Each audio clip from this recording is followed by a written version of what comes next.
Alright, y'all hang with me for just a second. Let me get this sent to a couple other people and then we'll dive in.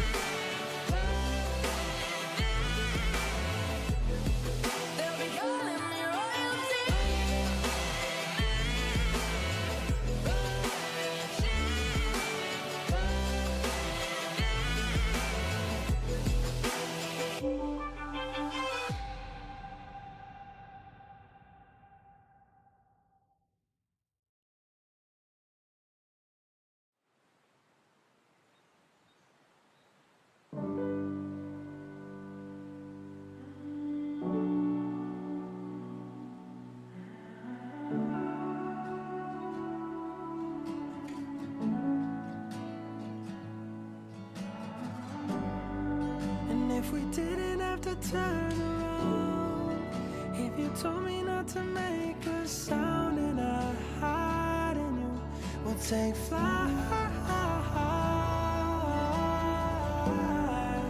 When we make it to the other side and the smoke is heavy in our eyes, I'm still finding you, we'll be fine.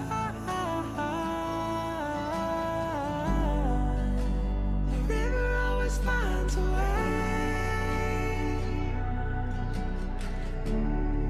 Yeah, the river always finds a way.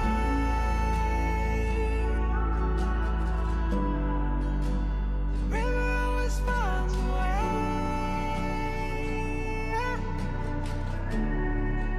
Oh, the river always finds a way.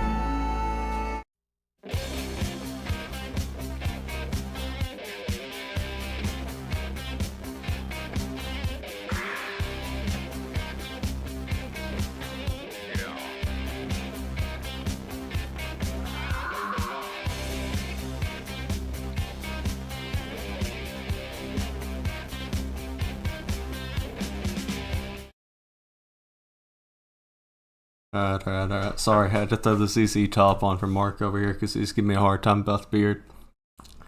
Give me just a second. Get the list if... Here, let me do this. Alright, if there's any tickers specifically you want to see me go through, throw them in the YouTube chat channel out here for me, and I will go through those in the meantime. Let me pull up the list that Flex gave me because he's got several he wants me to go through. And sorry for the long wait in between these sessions. I think it's probably been at least 8 or 9 months since we did the last live stream, but like I told some of the guys in the Discord, we're going to bring them back. So we're going to start doing these more often. We'll go through some of the ways that I go about TA, or technical analysis. We'll talk about some of the tickers that we're actively trading. We'll look at futures a little bit too, since I know some of y'all are into that. And 7 Mark said 6 to 7 months. 6, 7. Yeah, he got it. Okay, so Mark gets his brownie points for the day because he caught the first little funny. And now that's all I can think about because I've got 4 kids. So, sorry. Over here drinking positivity tea because there was some negativity in the chat earlier. So let's see. This one's on the screen right now. This is Energy Fuels. For some of y'all, you know that we've been swinging shares and calls on this, and this sucker broke out beautifully from this downtrend it was in. So we've got breakout right here, exactly as was charted a couple of weeks back, with strong increasing volume on the breakout, which is what you want to see. So people talk about confirmation and try to understand what confirmation is when we're looking forward on the breakouts of the charts, and this is a good example of that. Not only did it break out above the previous structure level we had here, I don't know if that's showing the little hyper focus thing or not. Nope, it's not showing up on the video. It's fine.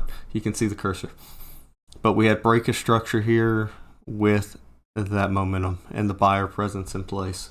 It also looks like there's some good news that came in after hours as well, so maybe that'll help it push above these next resistance levels we have in play. But MNQ Haunt wants the immediate futures discussion. So here, let me pull up Flex's list real quick. I gotta go find it back in the chat.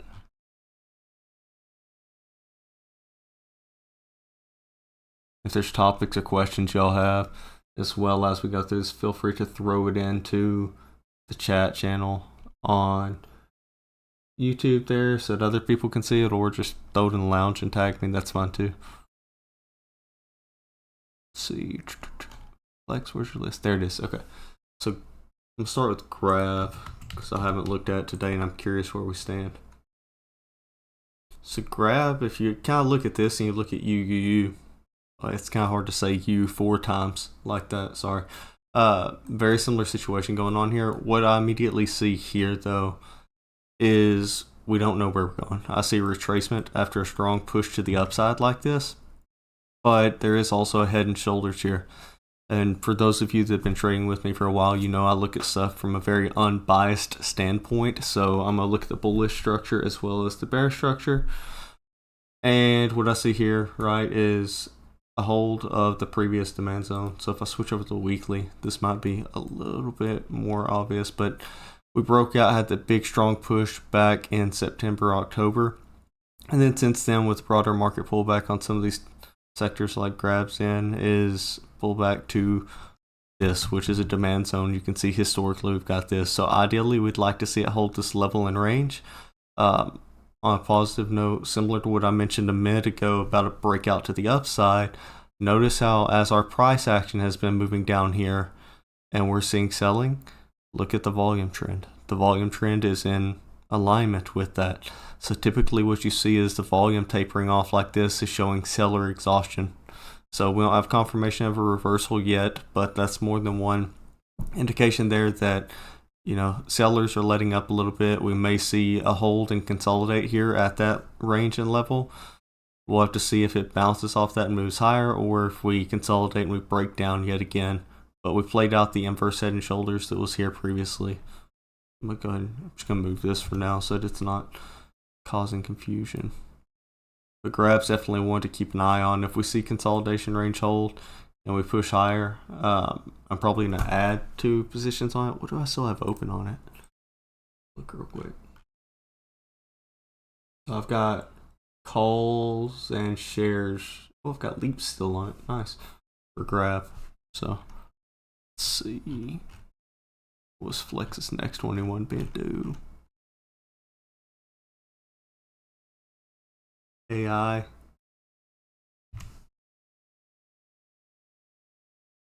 So AI is still in a downtrend here, but it looks like it's holding that range pretty well.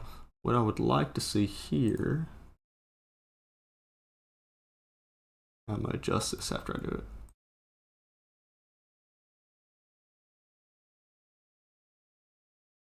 What I'd like to see here is a break of this structure to form a high above this high, because as of right now we're in downtrend, right? So you got a high, you got a low, you got a lower high. Right now we've got a potential higher low, but we need to see, because we can just as easily break down here and move lower. You can see the support zones that I've got in play there. So I'm going to delete this one because I don't really care about it. It's an extra level because dotted yellow is minor support or minor resistance, right? So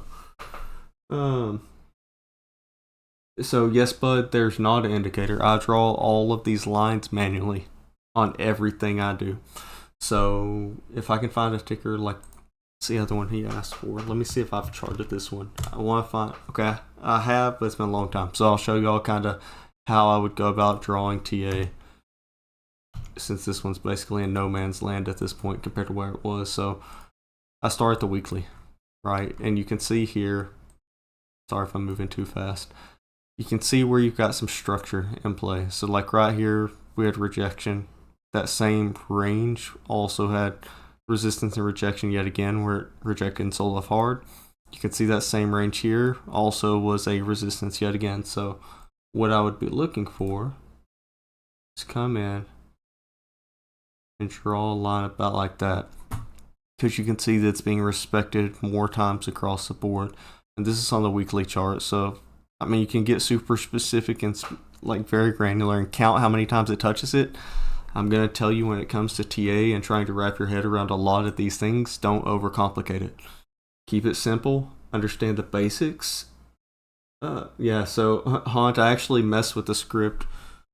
It's in the indicators. I've got a couple that actually takes my approach to charting and automatically draws the lines. The problem I have with that is I've yet to find a way to actually get it to consistently do the things with the accuracy that I can do it manually. And I can manually chart a ticker in less than 5 minutes with all the detailed lines from the weekly down to the 5 minute. So for me, I'd rather just manually do it,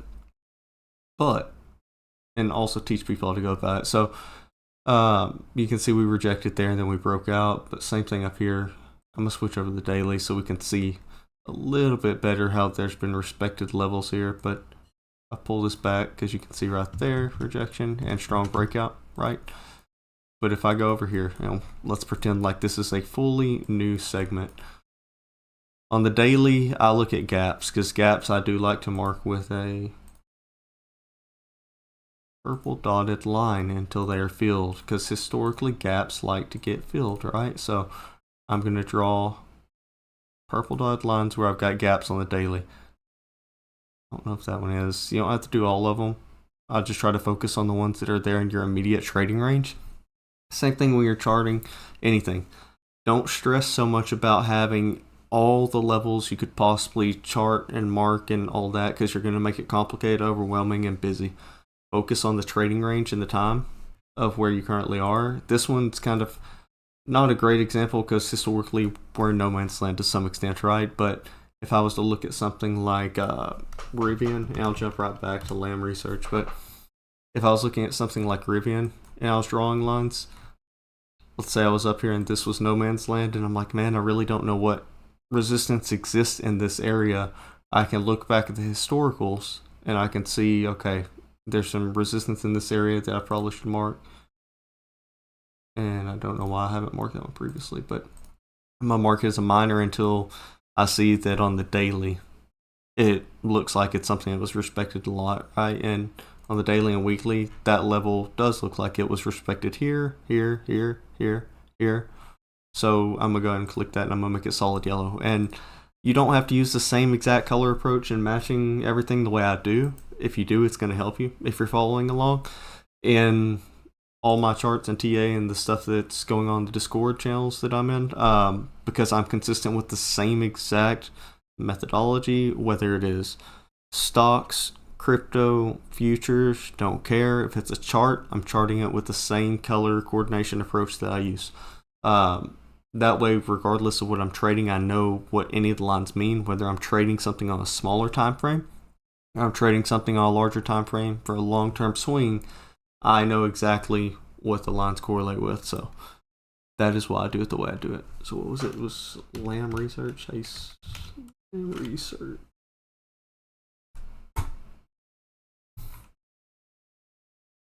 Again, don't over stress about things being exactly right when you first do it.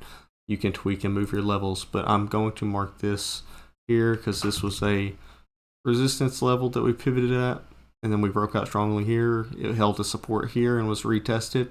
I would say if you're going to draw some lines, if you want to know, like, why should I draw it at 162 versus drawing it at 167, I always go more conservative, regardless of what it is, especially like in this instance, like I would put it where you can see I'm drawing it based off of a wick, but I've got more rejections across the full candles and the wicks across the board. So right there, it poked above, but rejected, poked above, rejected. Here, poked above, next day, no confirmation, rejected. So that's why I drew it right there instead of drawing it right here, because you can see right here we've got less touch points, right? So here, a lot more consistent buyers and sellers going on in that level, depending on which approach or side we're coming into it at. Go ahead and mark here so that I have it. I'm actually going to make that one a minor, even though it's on the daily, just because we've only touched it twice. Over here, same thing. And yeah, I'm starting to do some of these tighter, but that's because this is a fresh range, so I'd like to know where we would potentially retrace and pull back to. And I want this one here. Why did I put that as a wick and not on a candle on that one? Because it's closer to where the price action currently is. So if let's say if I was in a short right here, put or something, I'd probably want to lock profit more conservatively the first time that I see a reversal attempt at something, rather than risking not locking profit because I'm waiting on it to come down here and bounce at a lower level, right? So this is where you can kind of tinker with stuff. Different stocks and other aspects and securities are going to kind of respect different things different ways, but I haven't personally traded this one, so we're going to kind of draw it the way that we can see right here as is. And usually I'll mark the opening and the close of the gap with the purple. And then let's say that the price action drops back tomorrow and pulls lower and we fill this gap, then I would make this a solid yellow. Or I'm sorry, a solid purple. Gap filled. Makes sense? Dotted, not filled. Filled. Solid. Yeah. So, see, so I did that one. Now I'll do the full TA breakdown for this one. Flex, if you want to throw it over in the chart analysis request, that way I can like do a deeper dive and actually dig in at a granular level. But I want to make sure I kind of cover some of this high level stuff with people on the stream so that they have it. Confirmation of entry, just a candle, have to close above the level for it to count. So, like the write-up says, and let's look at something that is big and that one of y'all probably looks at a lot. Like, let's look at SPY or QQQ or something. Yeah, there's a crap load of lines. Again, this is why I use the approach that I've used of knowing whether something's a minor or a major resistance. And then once I see something is actually respected many times over, I can make it a major resistance or major support. So, where was I going with that, guys? I don't really know.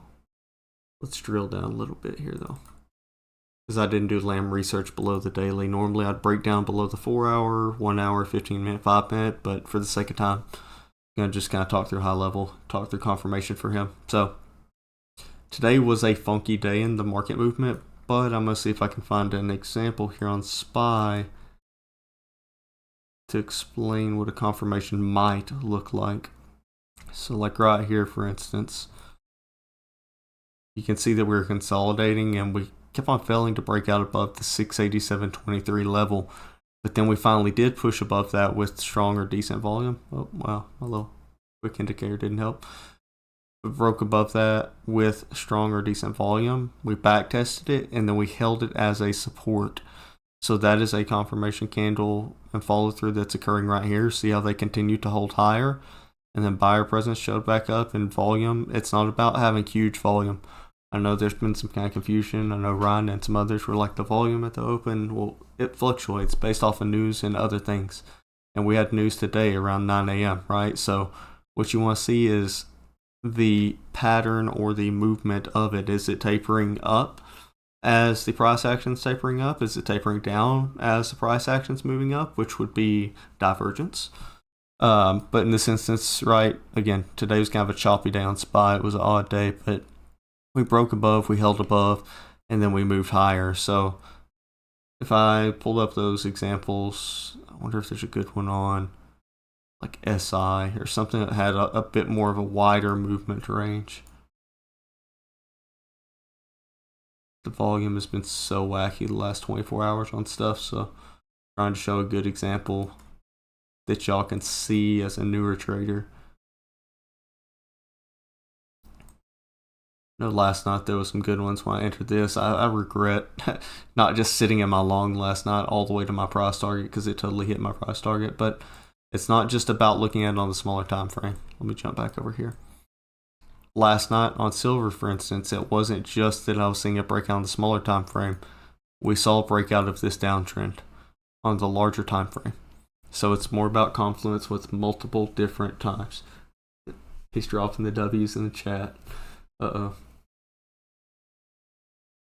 Yeah, I mean, Haunt, if it doesn't backtest, right? So like silver didn't backtest. It broke out last night, and then typically I think people would try to shoot for a backtest of like this resistance confluence right here, so you can see the resistance support level. And sorry, I should pump the brakes and clarify that a little bit. If you're entering a level from the bottom, it's above, it's overhead, it's resistance. If you're hitting a level from the top and it is under, it is support. So hopefully that makes sense, because it's not more complicated than that. It really is that simple. Then like right there, it didn't fully backtest, but it had strong buyer presence last night after it pulled back and consolidated right there a little bit, and then just kept on pushing, right? So strong buyer presence was there on the 5-minute and 15-minute. You see, right? Buyers just kept on stepping in and pushing. You can see right here that once we hit that, what session opened then? Brain's not correlating that. What was that? Sunday, was it 8 p.m.? Yeah, so maybe that was Asia Open. I think it was Asia Open. We got a big volume pop, and then we rejected, right? But then we consolidated in this range, which seems like a tight range, but that's a huge range. Silver is just a lot. There's a lot going on with silver right now, but see how it looks really busy, and it is kind of hard to gauge whether or not, okay, is it going to break out? Is it going to lose support? What's it going to do? If you're looking at the smaller time frames, that's why looking at the bigger time frames at the same time is very helpful, because if you look at the 1 hour along the way there, this was kind of a funky zone, right? There's not real clarity going on there on whether you should long or short something, because we broke and rejected there, but then we tried to push back above it, then we just stayed really tight in that range.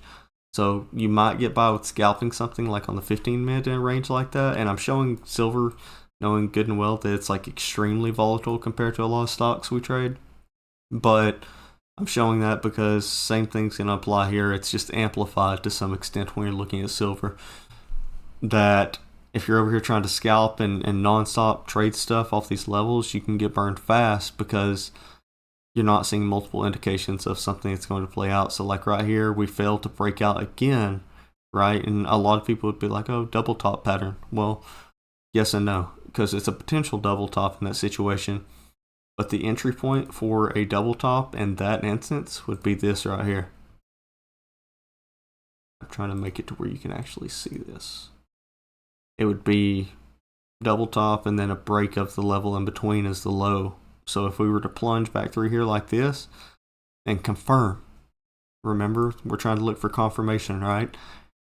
We didn't confirm on the 1 hour or the 15-minute under that level. So while that double top was potentially there, we never actually confirmed the pattern. You could enter here at that key level, but your stop loss should typically be right there above that entry point. Same thing with the head and shoulders. But in this instance, this is why I'm so big on looking at the 5 minute, the 15-minute, and the 1 hour. If you're going based off the 5 minute alone, then, I mean, even then, we bounced before 5 minute could even close that first time. 5 minute bounce. So we actually didn't close a single 5 minute candle under that level until this one right here. And confirmation for me, I'm looking at the follow through candle after the initial close above or below a level.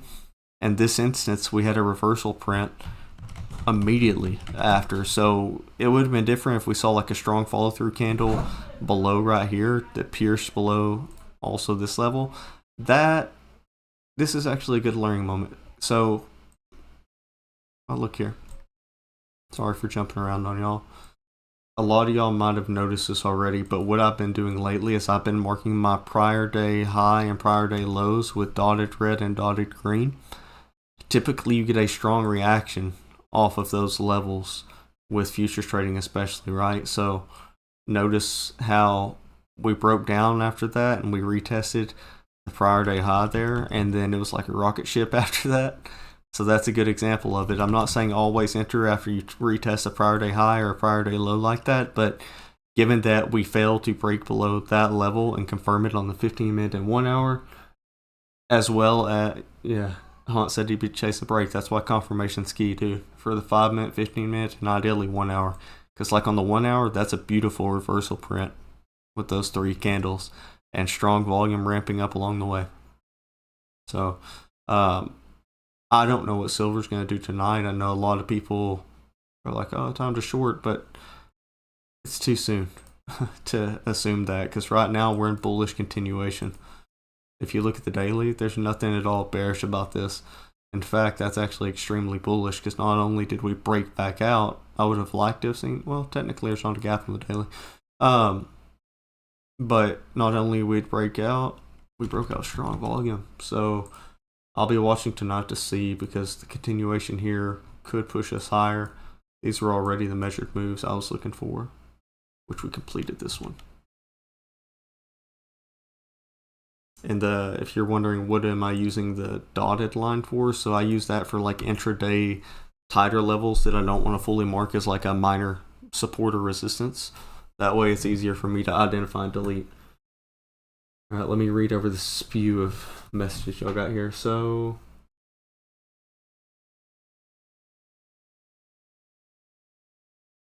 no, I haven't gone over NQ yet. I was trying to cover anything else. Like, I know some of y'all are asking for future stuff. If there's other tickers y'all want me to cover as well, throw them out.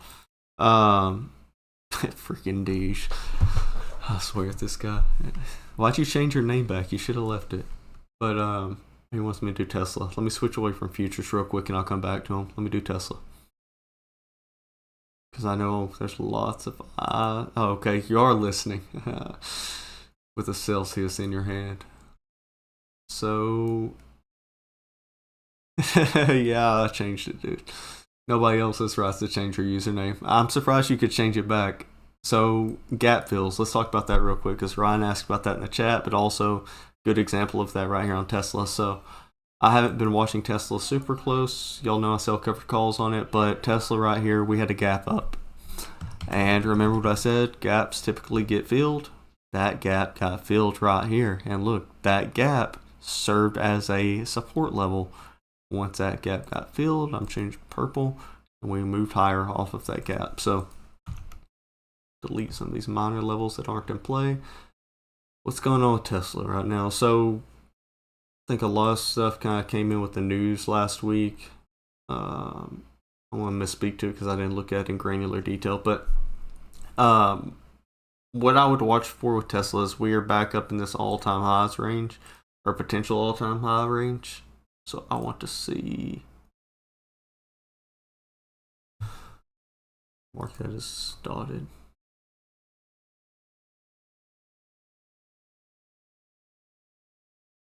See that gap there? We're gonna make that purple dotted, right?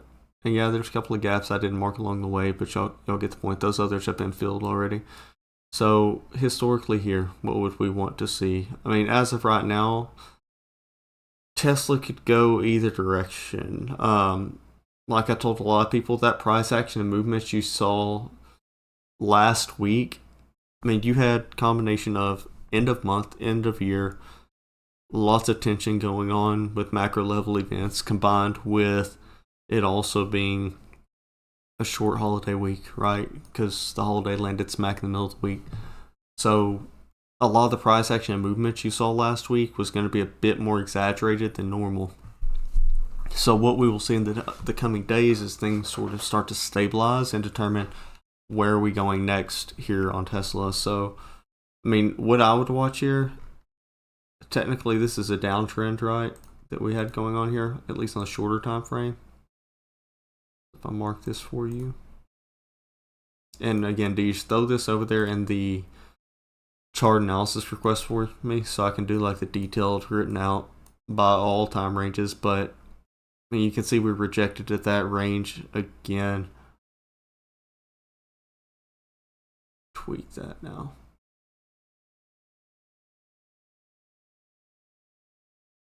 As of right now, I'd watch this because Tesla could potentially form a head and shoulders here and break down lower.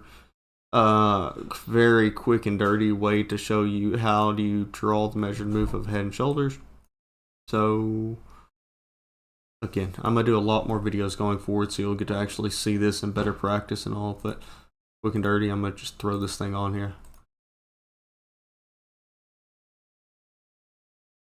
Look at charts enough and you'll start to see stuff like that stands out without being there too. Now that you actually see it, hopefully it's like real obvious for everybody. But that is we're going to call it a potential head and shoulders because it's not a true head and shoulders pattern that played out until we see a break below the neckline. So neckline on this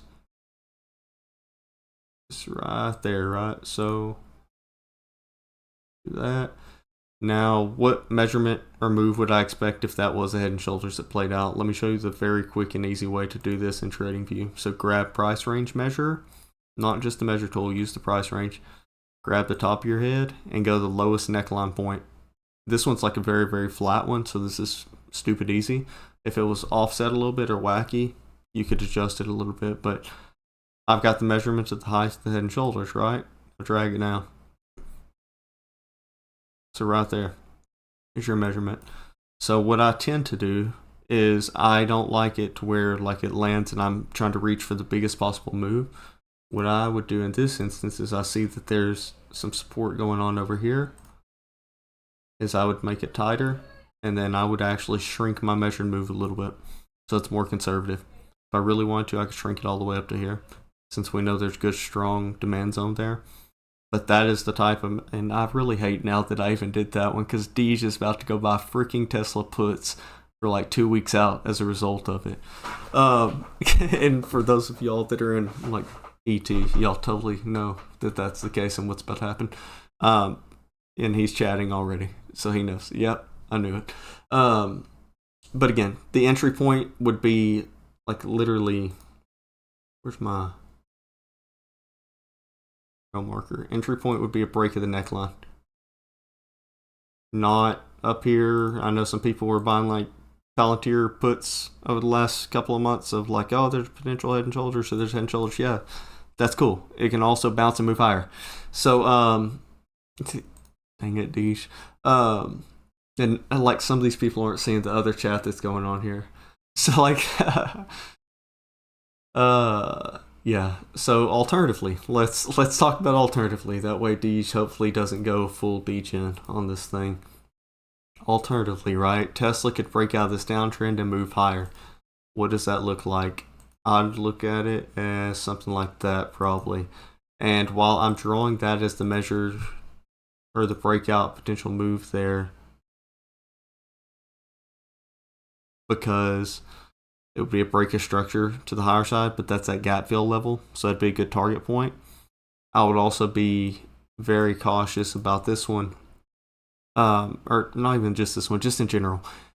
use any of your resistance points along the way. If you're long on something, use any of your support levels along the way if you're short on something. So let's say Deej does the degen thing and he buys puts on Tesla, and Tesla rejects tomorrow back down to 440, 498, or even 439.90.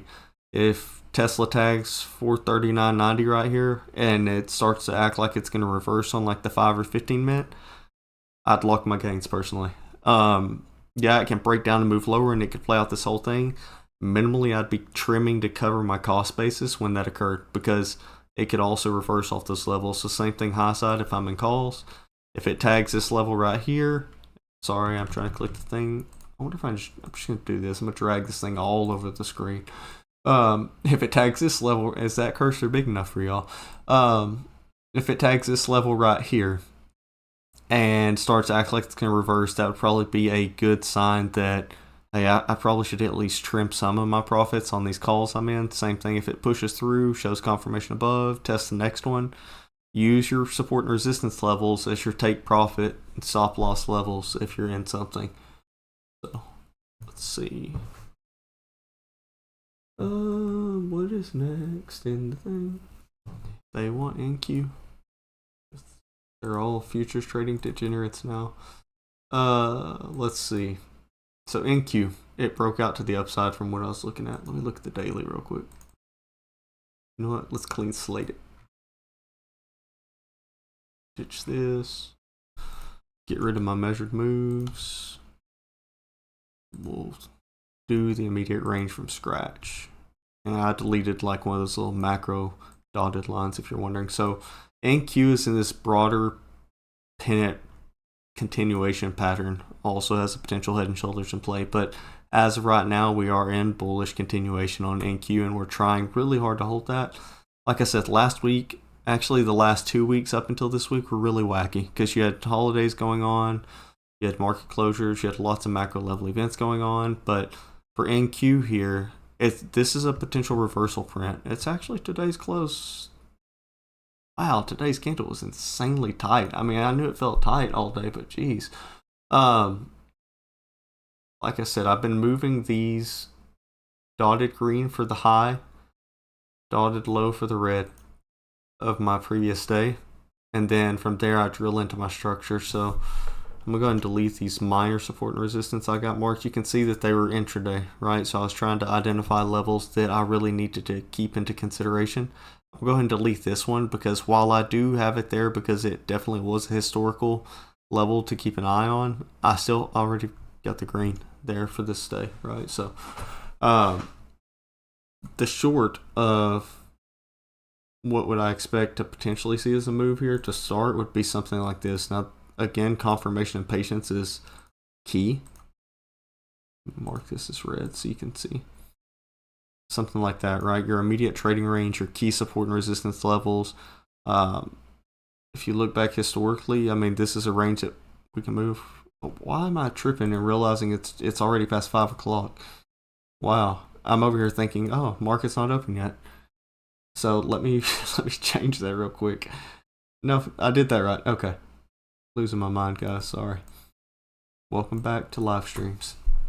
So, tight range. What's SI got going on now that we're opening too? Because I might need to go degen a trade. I'm not going to share it on the stream like me clicking the button, but I want to go long.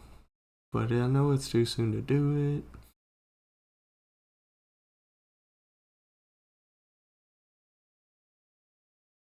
Let's see. Let's jump back to NQ real quick just so that we're not getting crazy off topic.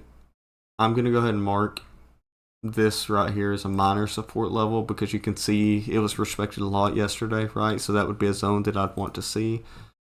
If I adjust this, wow, I didn't realize I made this so far over. I'm going to adjust this down a little bit to be if it breaks below that structure zone and confirms. Now I'm going to do the same thing with my green after I move it because it's too far over.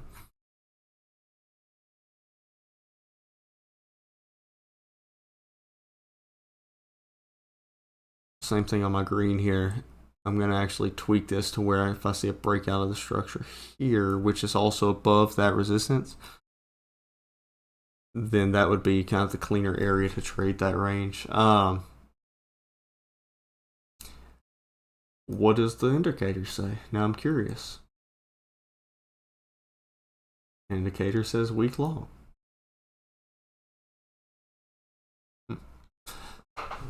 So, short answer. Too soon to enter that. It'll be good to watch. I mean, there's lots of news expected this week too, so I would be cautious and careful. I'm always a big fan of looking at the top weighted tickers. Today, like a lot of our movement was coming off of Apple's movement and Microsoft's movement. You can see almost identical to NQ. Silver.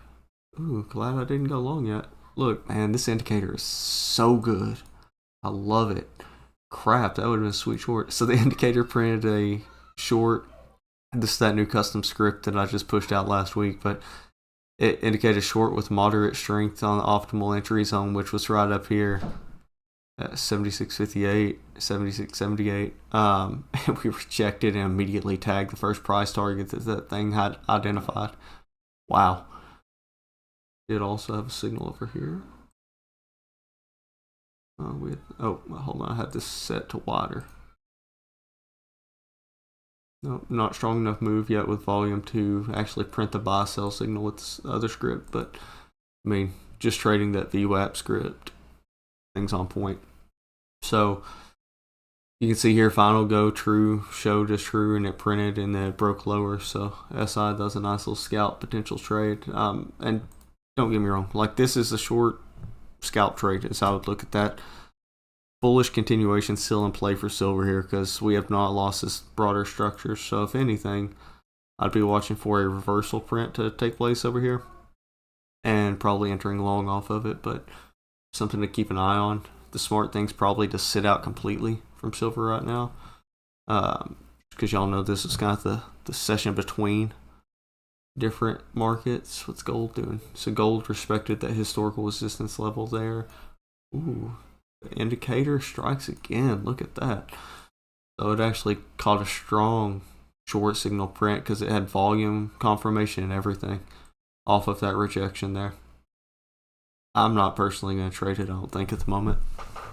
But y'all might find that interesting or useful. I've got to go in there and help with the kiddos here in a second. But I'll tell you what. So if there's any actual tickers y'all are wanting me to do, I will plan on trying to start doing like actual. Wow, that gold short is going to play out beautifully.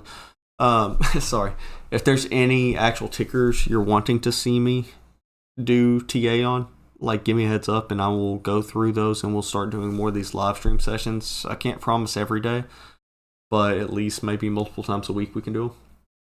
So let's keep it going. If you found this helpful, please do like and subscribe, and that'll help me kind of know whether or not it's worthwhile to take the time to go ahead and keep doing these or not. Because if people aren't actively going to use them, even if they're watching it after, then I mean I'm not going to take the time to kind of walk through it all. But hopefully some of you found it helpful. If there's good examples y'all can find of stuff that I haven't done any TA at all yet on, let me know. I'd be happy to kind of go from scratch and do some short, like 5 to 10 minute video segments where I literally just talk through how to chart and do the technical analysis from scratch and raw on some of those, and we can do that. But on that note, I'm going to wrap up for this session. If there's something else y'all need, holler at me. You know I'm always happy to help. And on that note, let's close it out. Thanks everyone that did join in. Hope you found it helpful, and good luck if you're trading futures or not. Everyone have a good evening.